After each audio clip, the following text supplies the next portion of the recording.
Hello, fellow YouTubers. Welcome to, well, my channel.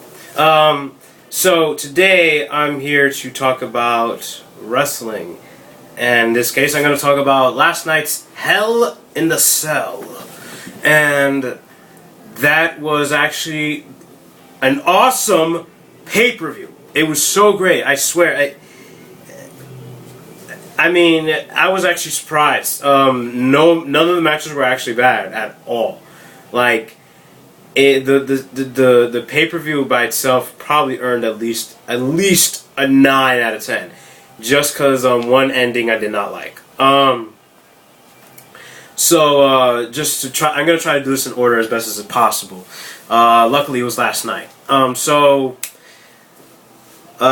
see. Let's start off with the kickoff. I like the way the panel works. Paul Heyman, I think, should be the permanent part of the panel, just because his words are so much better than just everyone's in general. And Renee Young is proven to be great. Now,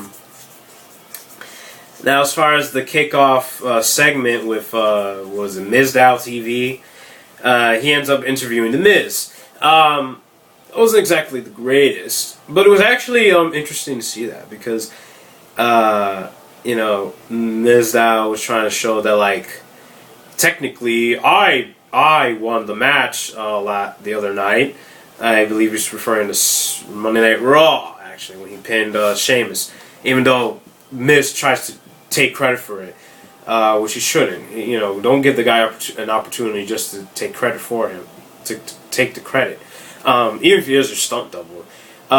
It kind of, like, I feel like eventually, even though Mizdow was saying you're my best friend right now, or the whole world, or whatever, I feel like eventually he's going to turn on Miz, and it calls for it. This whole gimmick calls for it. Especially with him getting so many pops. Like, either Miz is going to beat the crap out of him at one point, or Mizdow is going to do it vice versa, obviously, one of these days.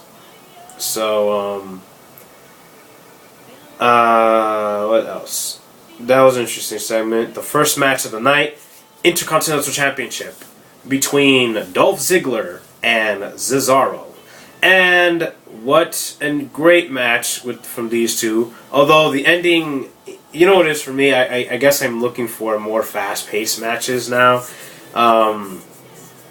The closest I think that got to that was probably one of the matches later on in the night. Those two are great, competing with each other. Although I feel like Cesaro, I'm noticing something. I'm analyzing these guys, and I noticed Cesaro needs to work on resiliency, because how should I put this? Because when I'm watching him perform, and he's not showing that. He's not showing a lot of resiliency to me, to be quite honest. Like, Dolph Ziggler kicked out more than he did, which is I find very stupid. It should have been even. That ending, I guess I just wish it was more reversals than anything else, just because that's more exciting to me. I feel like these matches are starting to come out like the video games. Like, if you ever played online with other people, it's starting to come off like that. But then again, online shouldn't count because everyone wants to cheat on there, doing nothing but taunts. Like, I'm like, what is this? Anyway, that's a story for another day. But yeah, I feel like the way matches play out on the game, sometimes I feel like I'm starting to see that in these real life matches. And it was I think that's his biggest problem. He needs to work on his resiliency. I think if he works on that, they might actually trust him with a belt. Even if it is just a character thing. I don't know if it was just selling or whatever, but if it really is resiliency, either he needs to be billed as that, or that's something he actually personally needs to work on. I'm pretty sure he has all the endurance in the world, but I just feel like he could still be better. Now, on to the next match. I don't want to give anything away, but I'm pretty sure based on that you'll know what happened. Let's see, the next match was the Bellas, I believe it was. Was it? No. Was it the Bellas? No, I think it was the Usos versus Goldust and Stardust. The tag team match. I might be wrong, so comment the order if I'm off. But the tag team match, not much to say there. They're very good as always. And the way it ended was actually pretty good. So,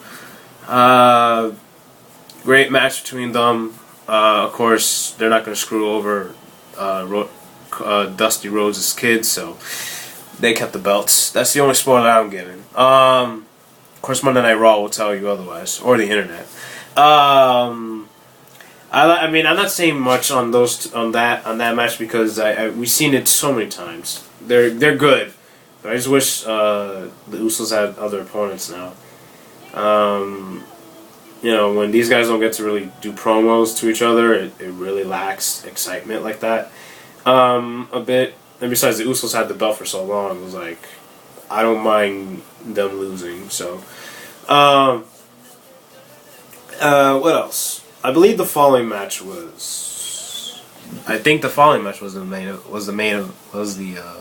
Bellas. Either way, the Bellas match was great. Those two going at it for the first time was just awesome.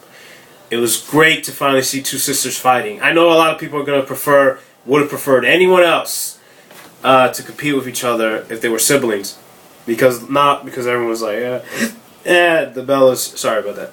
The Bellas are not that good, but they're actually getting better. Their match was pretty good. Nikki in particular, I feel, is getting better. I like her. I feel like I'm starting to find her a bit of a threat. In the sense where, like, because of her body and the fact that she's built differently from Brie, she comes off as more threatening to me. And she has like a brawling style. So forget about it. That's a great combination. Good looking chick with brawler style of wrestling. Forget about it. I'm sure Tamina Snuka carries that, but she's not around. So for now, we'll deal with Nikki. Even Paige needs help. Just in terms of like what they're doing with her character is sad. What else? What else was the match? What other matches? The main event, the first main event, John Cena and Orton. Very good. I would say it was a great match, actually, surprisingly. I am surprised I got myself to actually sit through that for the billionth time. I mean, if I had to see those two clash again, I'm going to get sick of it.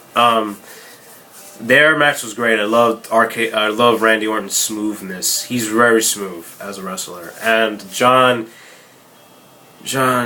he's good as always, but he really needs to work on selling. He's too robotic. It's like fighting with the Terminator.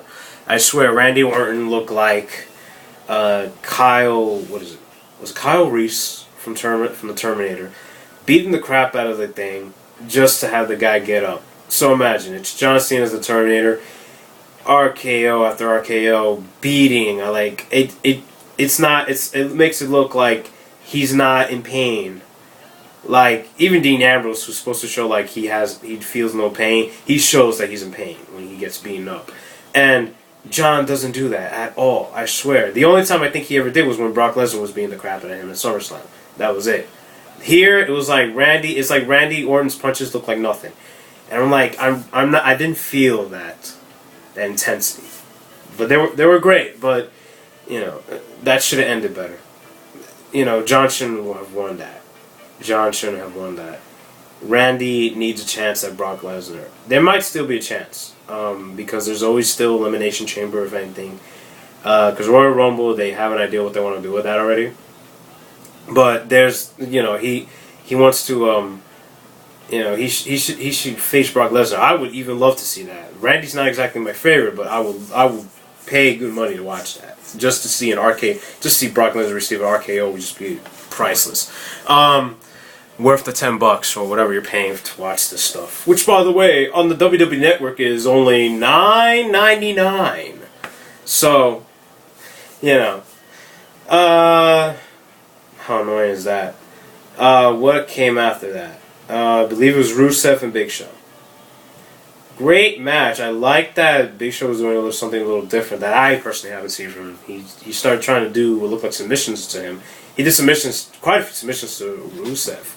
And the way Rusev just tossed, just like, I think he did a suplex on Big Show so easily, I was like, oh my, I barely caught it. I was like, what? Oh my gosh, it was just brilliant. I did not expect that. I was hoping for stuff like that because Big Show is someone that I think Rusev needed to beat to prove that you're not going to beat him easily. Even though he's proved that in the past, but Big Show is a giant, and just his size alone makes him stronger than everyone. So that was good. I don't know why Mark Henry had to come out. Something tells me he's going to turn on Big Show because it looked like he was ready to do something to Rusev and ruin the match for him.